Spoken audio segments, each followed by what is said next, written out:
Was this you? You're going through high school, minding your own business, then suddenly you get splashed awake with the news that girls can now serve missions at 18. Overnight, the mission decision became way more urgent and way more real for thousands of girls around the world. Today, we're here with an expert who's been there before.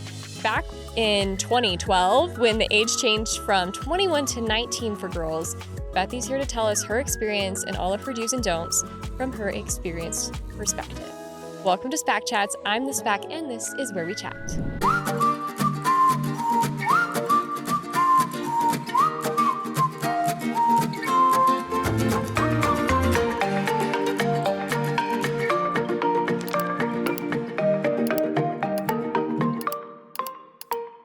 Okay, Bethie, we're back again. You're my first repeat guest. I'm so glad that you're here. Yay! I'm so glad to be here. Thanks for having me. Yeah, absolutely. And again, we've got our lemon lime electrolytes. Still favorite. Still good. favorite. A few months ago, the church announced that girls can now go on missions at 18. What is one reason you're excited about this? And what is one reason that maybe you think we should proceed with a little bit of caution? I'm excited about this because I think it's a great opportunity for girls to go right out of high school and to not have to start college or something and then take a break and go on a mission and come back. They can just go straight. Mhm. And I think that's amazing and exciting because I feel like so many girls want to serve, which I love. And I think caution is, it'll be a little bit different because girls probably won't have had experience living on their own, which can help, I think, before going on a mission. So there might be a little bit more homesickness, a little bit more anxiety. But I think that if girls are aware of that, they can prep for it and they can still have a wonderful experience. Yeah, I like that. Before the mission age change, how do you think sister missionaries were perceived? Back when girls went at 21 or later. I feel like it has gradually gotten better. Originally, I think sister missionaries were perceived as kind of like, well, you didn't get married, so I guess you might as well go on a mission. And like, is there nothing better to do with your life type of thing, which is terrible because a mission is a wonderful thing. So I do think there was a little bit of that, but it's faded over time for sure. And now I think it's just totally a positive thing to go on a mission. Yeah, so true. So what was your plan originally for out of high school? Did you already have a mission in mind, or what were you envisioning your life to look like? Yeah, actually, I was not planning on serving a mission. And I remember, not to get personal about patriarchal blessings, but lots of my friends said that in theirs, it talked about a mission. And mine was not specific like that. Mine in general is vague. And so I was like, well, it doesn't tell me to go. So I just wasn't really planning on it. I planned to go to college and figure out what I wanted to do with my life. And a mission was kind of like, well, maybe I'll consider it at 21 if I'm not involved in something else or married or something like that. So when you heard the news, what was your immediate reaction? That girls can now go on missions at 18. Or 19, excuse me, 19. At 19, yes, from 21 to 19.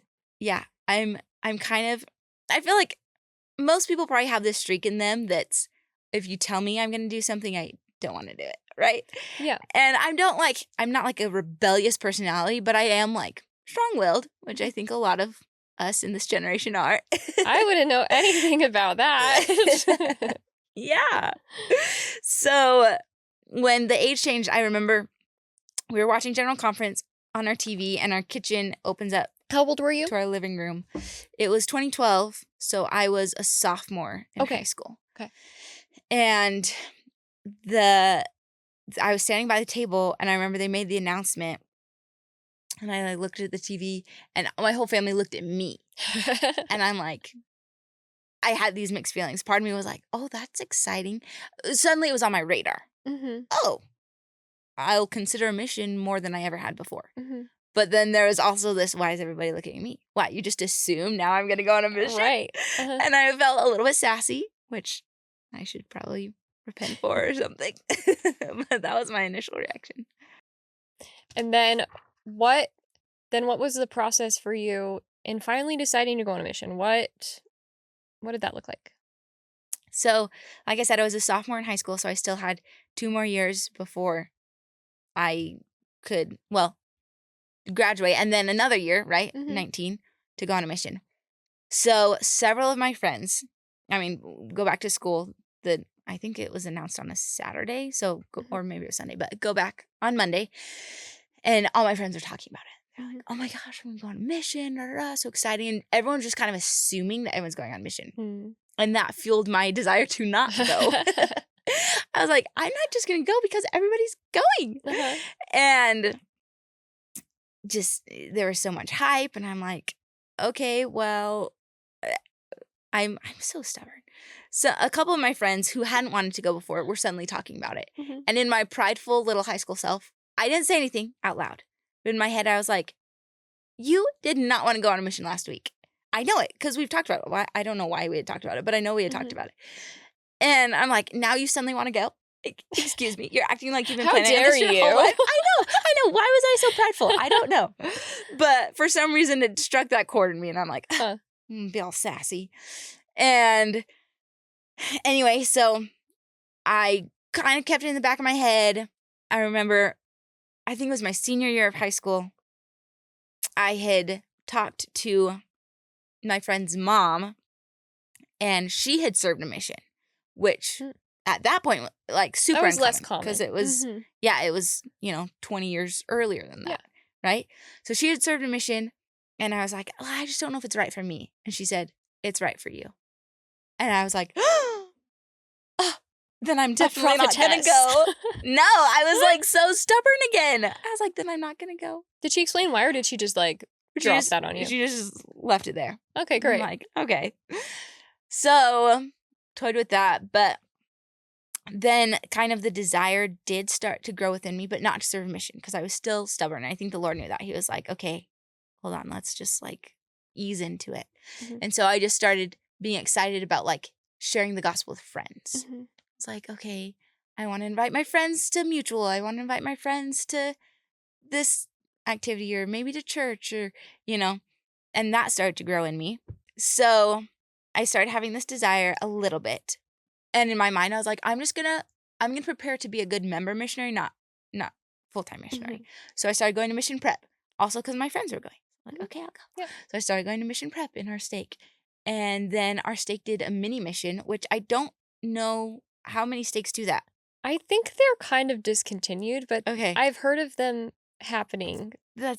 I think maybe it was like a pilot thing, and then it didn't. I don't know. I think it's not. I don't know. I think it's just kind of scattered. Some wards used to do it. But they do like splits with the missionaries, right? Or you'd go spend the whole day with them. Sometimes even overnight. Yeah, we didn't stay overnight. What did it look like for you when you did your mini mission experience? I don't think this is a thing anymore. I think there were some liability issues, but that's what I would imagine. Yeah, but I don't think, if I remember correctly, we didn't stay overnight. I just drove there every morning, but it was like 2 weeks long, or maybe it was just a week.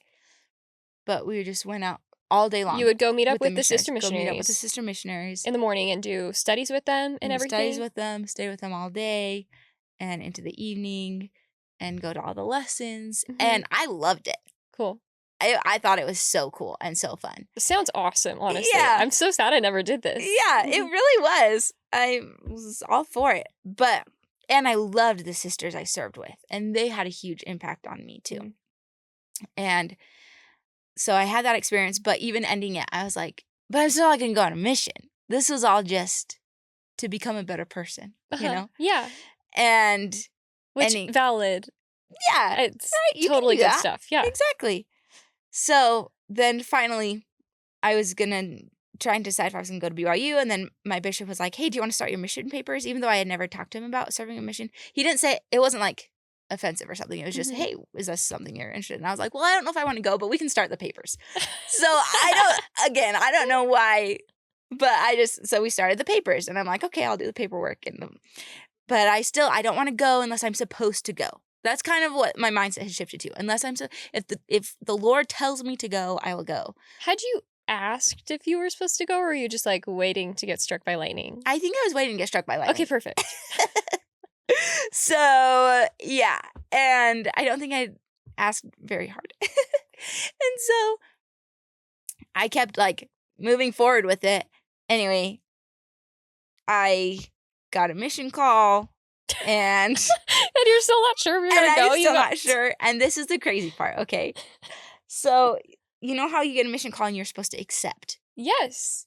Well, I kept putting that off because I was like, I don't know So if I'm that gonna was the go. part that made it official for you. You're like, none of this is real Yeah, until until I accept. And so I had a Which call. I mean, kind of, but like, Yeah. also totally not. And I told my close friends, and actually, I waited 2 weeks to open my call. 2 weeks. That's unheard of. No one waits 2 weeks. But I waited 2 weeks because I was like, I don't know if I'm going to go. I don't know. So I'm not going to open it yet.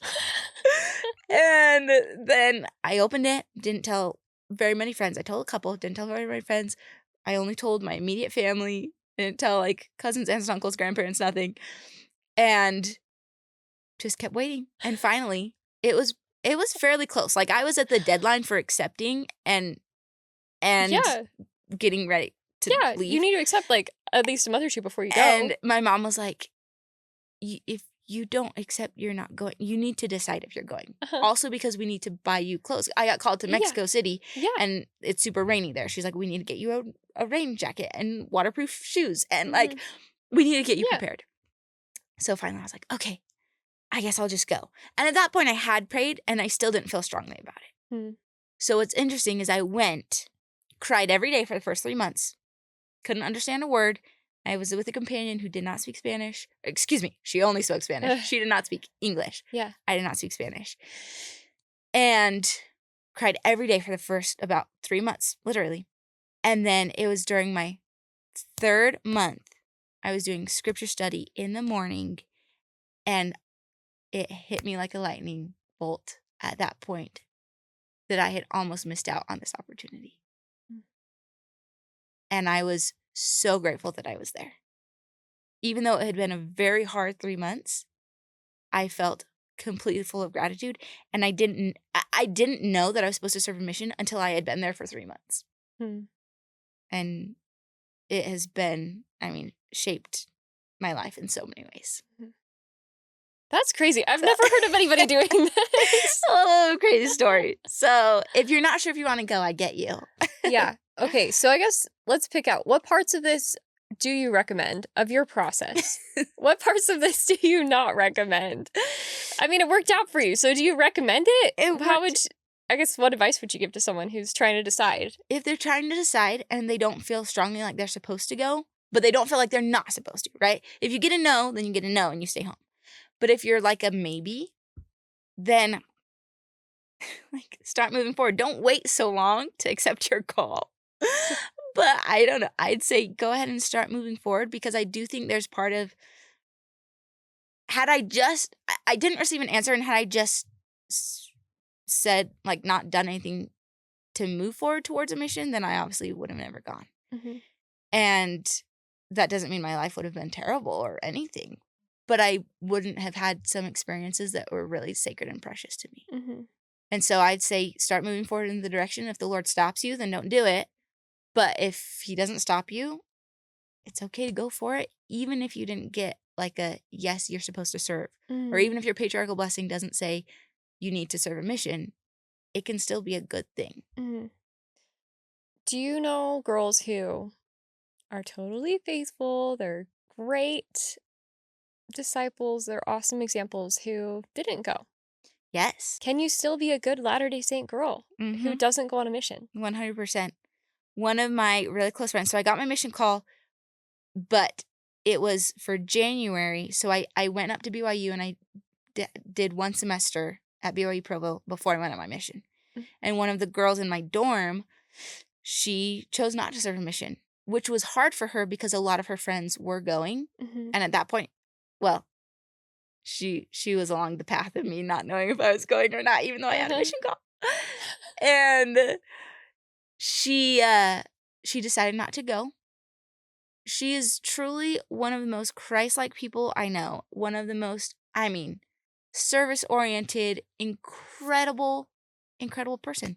And for her, she felt like it wasn't the right option, and she didn't have a desire to go, but still had a full desire and full testimony of the gospel of Jesus Christ. It doesn't mean you don't have a testimony, right? And instead, she stayed at BYU. She got her degree. She graduated before the rest of us, which was nice for her, and got married and is living a beautiful, wonderful life.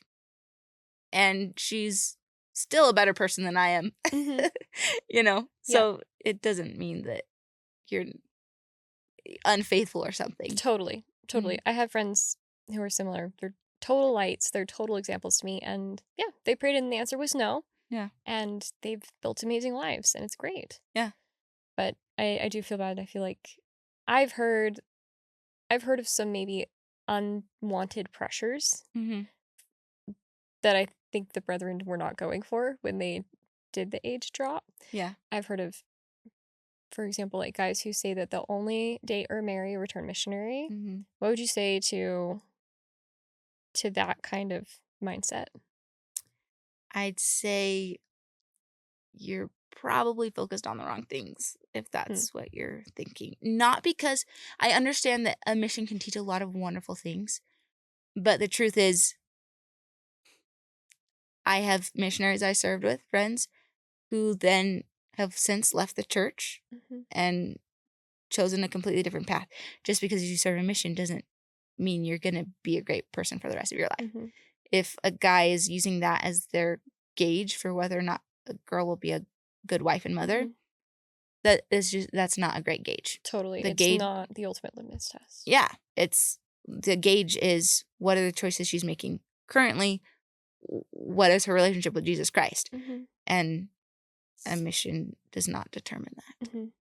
Do you feel like there were girls who went on a mission who you think shouldn't have? Is that something that you think is something we can say?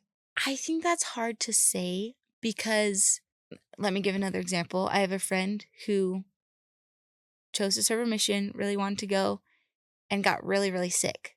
And she had to come home after, it was only weeks. And that was really hard for her, especially for her mental health coming home. So she was sick physically, and then her mental health really tanked coming home because people make assumptions. Yeah. And we can get mad about that, but the truth is, like, God didn't make people perfect on purpose because we have to learn ourselves how to be better people. So other people around us, if they're perfect, we wouldn't really have to grow ourselves. Yeah. So people around us are not perfect, which means we do have to grow, right? Yeah. So people made judgments and it was really hard for her. But even then, I don't know that she would say it was bad for her to go because she learned so much, even though it was really damaging to her health and her mental health. Yeah. Just because of the sickness she caught and then the feelings coming home. So it's just hard to say because it's kind of like, well, even if it was a poor experience, what do you choose to do with it? Yeah. You know?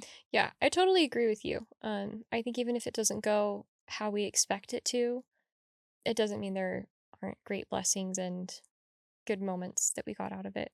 Yeah. It's kind of like, even I have a relative who married someone and they ended up divorced, and she felt really good about him when she was marrying him, and then it didn't work out, but she still said, she's like, I still wouldn't trade it because of the things that I learned. Yeah. You know? It's like, going back, would she relive it? I don't know, but she wouldn't change it because she learned so much. So it's I think that's kind of an individual. Yeah, thing. I agree. What is one thing that you are grateful you learned or gained from your mission? I love my mission so much. I think one of the greatest lessons I learned from my mission is how much God loves us. And I can't even say that because I can't even comprehend how much he loves us. But for me to be able to show up to a people I didn't know, speaking a language I didn't know, living a culture I didn't know, and to look at someone and feel this unexplainable, intense love for that person, it made me realize the Lord loves me that much too. But even more. too. Mm-hmm. Like we're only experiencing a fraction. Mm-hmm. And so for me, that's been huge for my whole life, because if I can meet a stranger and love them with all of my heart, and I know it's not coming from me, it's coming from the Lord, then I know that Mm-hmm. he will feel that way for me my whole life too. Mm-hmm. Yeah, I completely agree. And I had the same experience. It's wild when like you barely even understand what they're saying Mm-hmm. in another language, but you feel that kind of crazy, ridiculous, huge love for someone you barely know. Mm-hmm. Yeah, and it teaches you so much about God. I totally agree with that. Mm-hmm. What are the factors that you think a teenager should keep in mind as she's trying to make the mission decision? I think praying about it is a big factor. I think one is realizing that a mission isn't just a trend that everybody's doing. It's honestly, it's okay if you go because of that trend, as long as it doesn't keep being about the trend. Mm-hmm. As long as the Sure. shift happens at some point. Like if that's your initial motivating factor, okay. But let your heart change. And I would say also go into it knowing it's going to be hard. Because I think sometimes we go into it thinking, oh, it's just like, it's just fun. Mm-hmm. Next thing that I do, kind of like a college life experience. My experience wasn't that. It can be really challenging, Mm-hmm.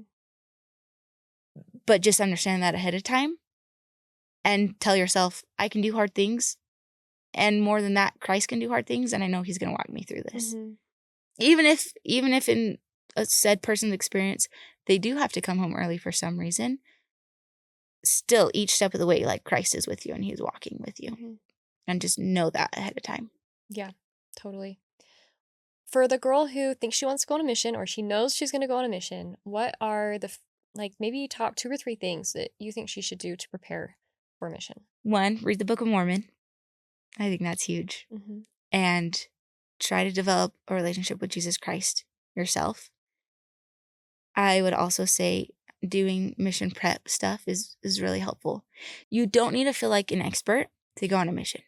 I felt huge imposter syndrome when I got there, and they're like, okay, we're going to teach this, we're going to teach the gospel of Jesus Christ. And you're like, okay, what does that mean? Yeah. And then you learn in the MTC, oh, there are simple steps, right? Faith in Jesus Christ, repentance, baptism, so on and so forth. And it's okay to not know that ahead of time. So, but as you're preparing, gain a testimony of the Book of Mormon, gain a testimony of your Savior Jesus Christ and of the restored gospel. And I think if you work on those things, even if you aren't sure how to teach it, like the MTC will help you learn how to teach it, Mm-hmm. but you just need to gain a testimony. Yeah. What is 1 or 2 practical things that you wish you had known before you went to your mission? I wish I would have known I was going to get sick. Mm-hmm. Because lots of times if you go to a different country, you're just going to get sick Mm-hmm. in the first few weeks. Mm-hmm. And that's okay. Most of the time, like most people get better. I got better. We're fine. Mm-hmm. So I think that, and then just missions are different now when you can FaceTime home, and that's so awesome. And so I think knowing that you're gonna, even if you get homesick, like it's okay. You can still have contact with your family, and like you can push through that. What is 1 gift you wish young women would give their future selves? I know you already answered this in your dating episode, which if you haven't watched it, go check it out. It's really great. But I guess one other thing maybe that might relate to missionary service or not going on a mission or any of that. I think being okay with the unknown, because even if you're not sure about a mission, like being okay that you don't know yet and you still might go. Mm-hmm. Like it's okay for you to not have the answer yet. Mm-hmm. It's also okay for you to go on the mission and not have an answer. Yeah. Like it can still become the right thing and be the Mhm. right thing. And I think just don't try to be perfect in it, like in the sense of don't don't feel like you have to be perfect before you go. Don't feel like you even have to have the perfect testimony. You might believe, but you don't know. Or you might be uncertain about this thing, but you have a testimony of Jesus Christ and his restored gospel. Like it's okay. Everything doesn't have to be perfect. Life is long. The Lord's working with you, helping you, building you. And so just let him have his hand in things and don't expect to have like 80-year-old knowledge right now when you're only 15. Yeah, I think that's so true. I wish I had, I guess, given myself that kind of grace as well, to feel like I didn't have to be perfect as a missionary, because you're not going to be. I think that's great. Yeah. Okay, I have an advice question. It's a little bit on the long side. Okay. But hopefully the answer, yeah, I'll just read it and you tell me what you think. This one is from Latter-day Saint Reddit. Oh, nice. She says, "Hi everyone, I'm a 19-year-old BYU girl, and I've been planning on serving a mission. With the recent mission age change, I am feeling unsure about timing. I keep wondering if a huge wave of sisters is going to submit papers this spring as they graduate, and I am worried about long wait times for calls or being more likely to get assigned stateside because of the surge. I would love to serve anywhere, but I would really love a foreign assignment if possible. I know the Spirit ultimately decides, but I still want to be smart about timing. My original plan was to put my availability date around July. Now I am not sure if I should submit my papers as soon as possible and aim for something like May, stick with July, or even wait until fall when the initial wave might have settled down. If anyone has experience with previous age change waves or know how much timing actually affects assignments and availability, I would love to hear your thoughts. Should I hurry and get my papers in or wait for the wave to taper off?"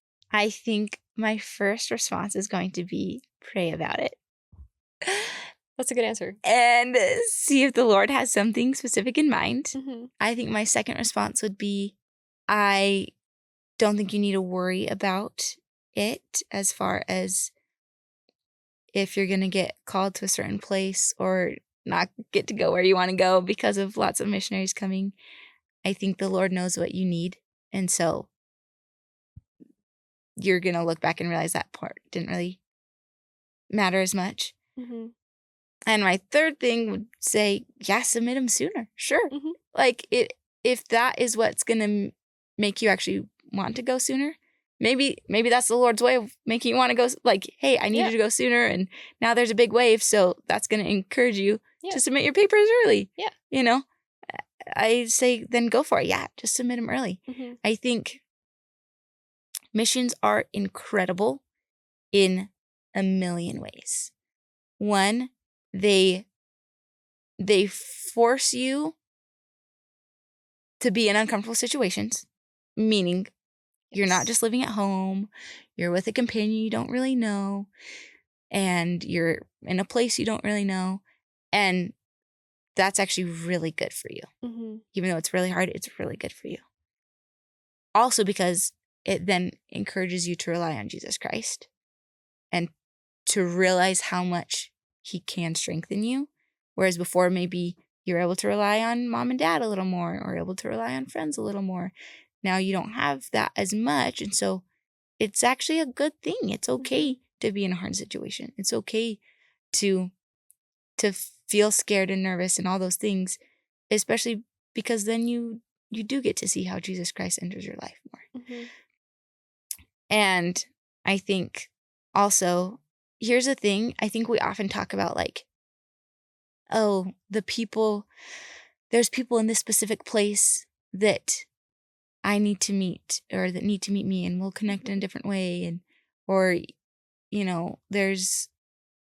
I've also heard, you get called more to the mission president. Oh, there's things I need to learn from this specific mission president. And, or there's this and this and that.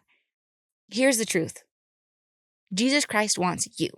He wants your testimony. He wants you to come home. Yeah. He wants you to utilize his atonement. And so you go on a mission thinking, oh, these are all the people I'm going to bless by sharing the gospel. And maybe it's important for me to go to Brazil because there's this little girl in this specific house in this specific town and I'm going to see it and I'm going to know.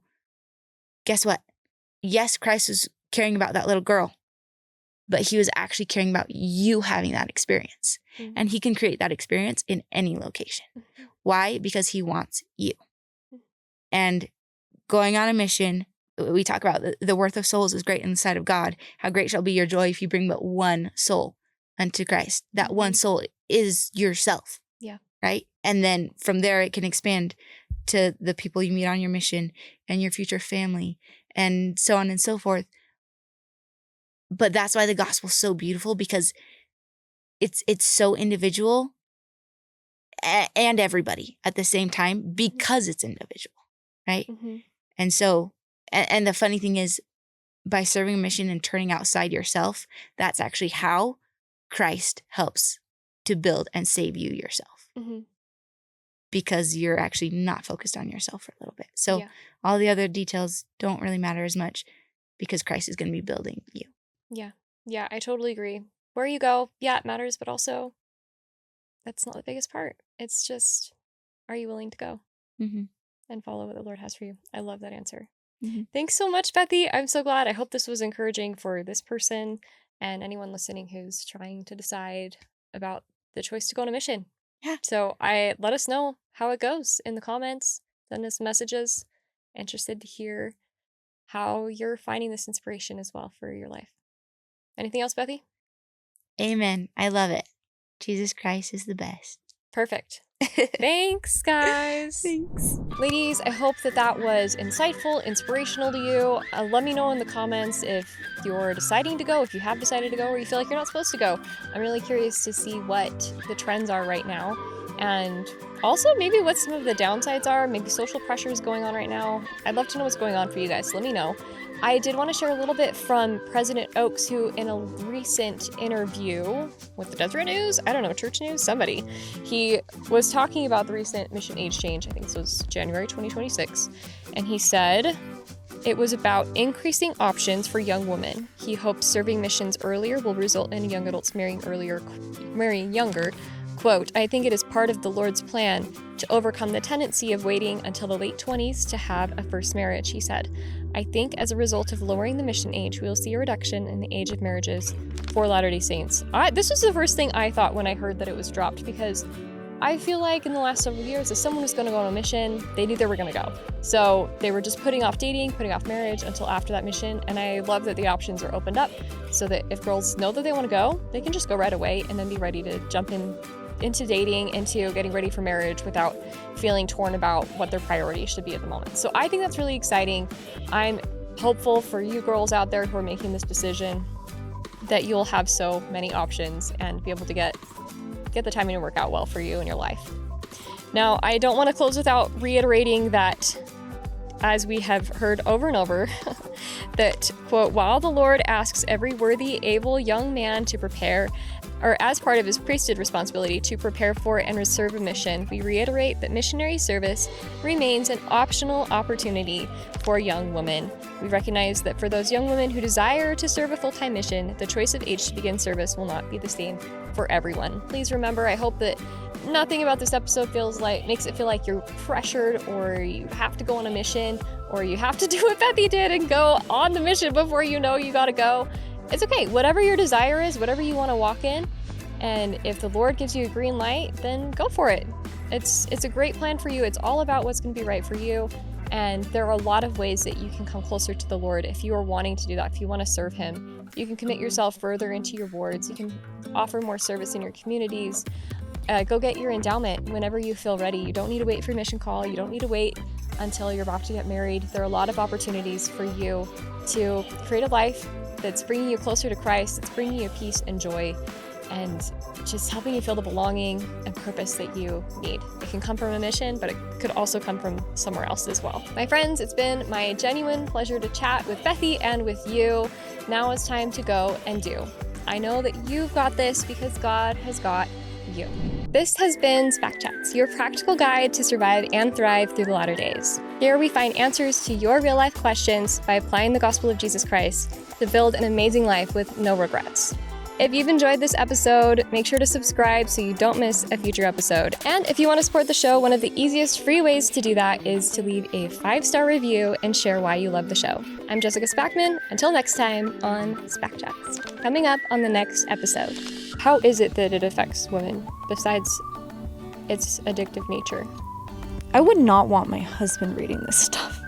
And it almost felt like I was like mentally cheating on him, especially if I got too imaginative, you know? And I remember being like, oh, I want to be 100% present with you, my husband, you know? Like, I don't want to be thinking about fictional people. So that's when I really was like, oh, okay, I need to like figure this out. Some people say that if you're struggling with intimacy, the answer is pornography or spicy books. I hear this all the time. That is also the thing.